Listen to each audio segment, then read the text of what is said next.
కారం కొంచెం అనుకుంటే మొత్తం పడిపోయింది. అసలు దీనిలో నీళ్ళే పోయొద్దు అనుకున్నా కానీ మర్చిపోయి నీళ్ళే పోసాను.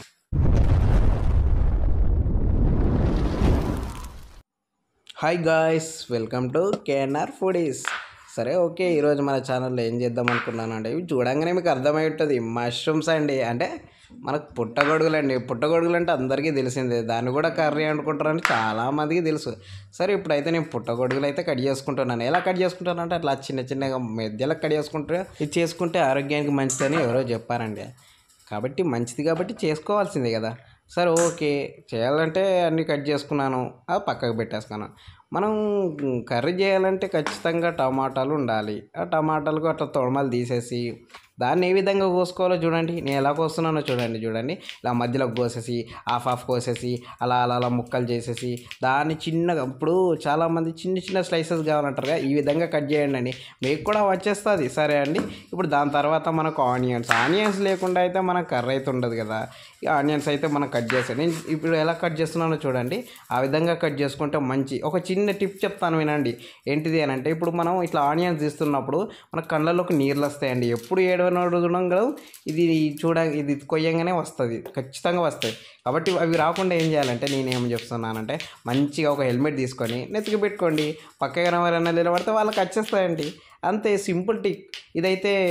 ఈ టిప్ అయితే అందరూ వాడుకోండి, అసలు కళ్ళకి నీళ్ళే రావు. ఇక తర్వాత ఏముంటుందండి, కొంచెం స్పైసీ ఉండాలి కాబట్టి మిర్చికి కొంచెం తొడుమలు ఉంటాయండి. ఆ తొడుమలు తీసేయకపోతే టేస్ట్ అనేది ఉండదండి. ఎట్లయినా తొడుమలు చేసుకొని తినాలి కదా. సరే ఓకే, వీటిని ఎలా కోస్తారండి నువ్వు చూస్తారా? సరే ఓకే, ఇట్లా మధ్యలో కోసేసి అట్లా ఒక చిన్న అంతే, రెండే అంతే, ఎక్కువ అవసరం లేదు. రెండే ఇట్లా కోసేసి ఇట్లాగంతే చేసేసామా, మిర్చి అనేది రెడీ అయిపోయిందండి. ఇక రెడీ అయిపోయిందంటే దీన్ని ఏం చేస్తాం, ఇట్లా స్లైసెస్ చేసుకొని పక్కకు పెట్టేసుకున్నాక తర్వాత కొత్తిమీర అండి. కొత్తిమీర అయితే అందరూ చాలా కష్టపడతారండి, దాన్ని చుంచుతారు, అది చేస్తారు. చిన్నగా మంచిగా రావాలి అంటే నేను చెప్పినట్టు ఆ విధంగా పెట్టుకొని ఇట్లా కట్ చేయండి. ఎందుకు అంటే అందులో ఉన్న రసం అనేది ఆ కర్రీకి అంటుకొని మంచి టేస్ట్ వస్తుందండి. మీరైతే టిప్స్ అయితే ఫాలో అవ్వండి ఖచ్చితంగా. సరే ఇప్పుడైతే నేను కర్రీ అయితే చేద్దామని రెడీ పెట్టాను. ఒక బాండీ పెట్టుకున్నాను, దానిలోకి ఆయిల్ అయితే వేసుకోవాలి కదా. ఆయిల్ లేకుండా కర్రీ అయితే చేసుకోలేము. ఆ ఆయిల్ అయితే వేసుకున్నాం తగినంత, ఎంతో కొంత అంటే తగినంత, మనం ఎంత క్వాంటిటీ తీసుకుంటామో అంతవరకు తీసేసుకొని దానిలోకి జీలకర్ర, దాని తర్వాత ఆవాలు అలా వేసుకొని అవి కొంచెం వేగాక మన ఆనియన్స్ అవి కొంచెం ఫ్రై చేసుకోండి. ఆనియన్ మంచిగా గోలితే అంత టేస్ట్ వస్తుందండి. సరే ఓకే, వాటిని అయితే వేసేసుకున్నాను, మంచిగా ఫ్రై చేసుకుంటాను. ఎంత మంచిగా ఫ్రై చేసుకోవాలని అంటే, అది మంచిగా కొంచెం గోల్డెన్ కలర్ వచ్చేటట్టు. ఇవి గోల్డెన్ అయ్యాలంటే ఒక చిన్న టిప్ ఏంటంటే చెప్పన్నా, మంచిగా మన దగ్గర ఉంటుంది కదండి, ఏంటిదంటే ఈ సాల్ట్ కొంచెం తీసేసుకొని వేసుకున్నారంటే మంచి టేస్ట్ వస్తుంది అండ్ కూడా అవి మంచిగా ఉడికిపోతాయండి. తర్వాత కొంచెం పసుపు, టర్మరిక్ పౌడర్ అంటారు దాన్ని. మనం టర్మరిక్ పౌడర్ కలిపామంటే మంచి ఫ్లేవర్ అండి, మంచి టేస్ట్ వస్తుంది. సరే తర్వాత అల్లం వెల్లుల్లి పేస్ట్ ముందేస్తారు కదా, ఇప్పుడు తర్వాత ఎందుకు అందరు తెలియాలంటే అందరు ముందేసుకుంటారండి. కానీ ఈ కర్రీలో కొంచెం పసుపు వేసుకుంటే అది మంచిగా అవుతుందండి. దానిలో ఉన్న పచ్చివాసన పోయేంత వరకు వేయించుకున్నాం. తర్వాత ఏం వేస్తామండి, ఇంతకుముందు టమాటా కట్ చేసాం కదా, వేసేసుకోండి. టమాటా కూడా వేసేసాం. టమాటా అంటే కొంచెం టైం పడుతుందండి, ఎందుకు వేగడానికి ఉడకడానికి టైం పడుతుంది. కాబట్టి దాన్ని కొంచెం ఇట్లా కలిపేసి అలా మూత పెట్టేసి పక్కకు పెట్టేసుకొని ఒక 5 minutes అలా పెట్టేసామంటే, చూసారు కదా మొత్తం ఉడికిపోయిందండి. సరే ఉడికిపోయిందంటే ఇంకేం చేద్దాం, ఉడికిపోయిందంటే దగ్గర పడ్డట్టే కదా. సరే మనకు కట్ చేస్తాం, ఏంటి అవి మష్రూమ్స్, పుట్టగొడుగులు. కాబట్టి అవి కూడా వేసేసుకున్నామని అంటే ఇక అన్నీ వేసేసుకొని మనకు ఎంత కావాలో, ఎంత క్వాంటిటీ కావాలో అంతే వేసుకోండి అండి, ఎక్కువ వేసుకోకండి. సరే ఓకే, వేసుకున్నాం. దాన్ని చూడడం కలిపేసాం.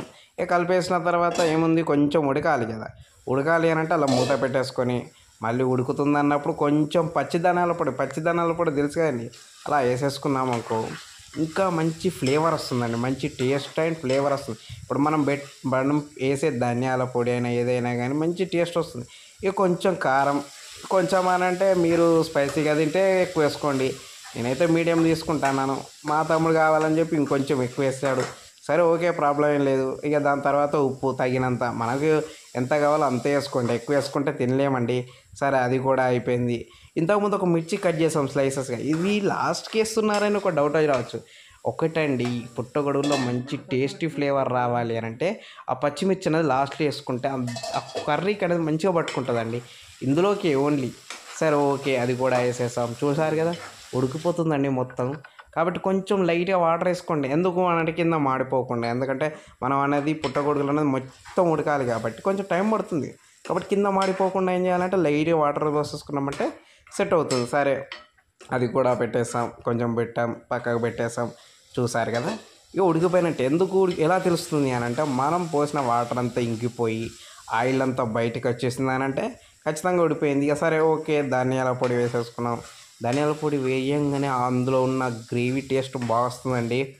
ఇక సరే అది కూడా అయిపోయింది. ఇక పక్కకు దించేసుకుంది కదా. పక్కకు దించుకుంటున్నాం అని అంటే మనం ఏం చేయాలి, ఫస్ట్ చూడాలి కదా. ఎట్లా కర్రీ అయితే ఎట్లా రెడీ అయిపోయింది. కథం మనకు రెడీ అయిపోయిందంటే దాని మీద కొంచెం వేయాలి. ఏంటిది అది?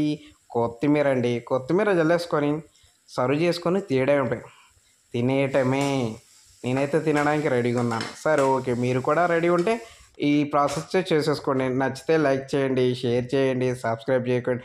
పక్కన ఒక చిన్న బెల్ ఉంటుంది, కొట్టేసుకోండి. సరే వేడి వేడి అన్నంలో ఒక ప్లేట్లోకి తీసేసుకొని వేడి వేడి అన్నంలో రొట్టెలు వేసుకుంటూ తినచ్చేయండి మష్రూమ్స్ కర్రీ.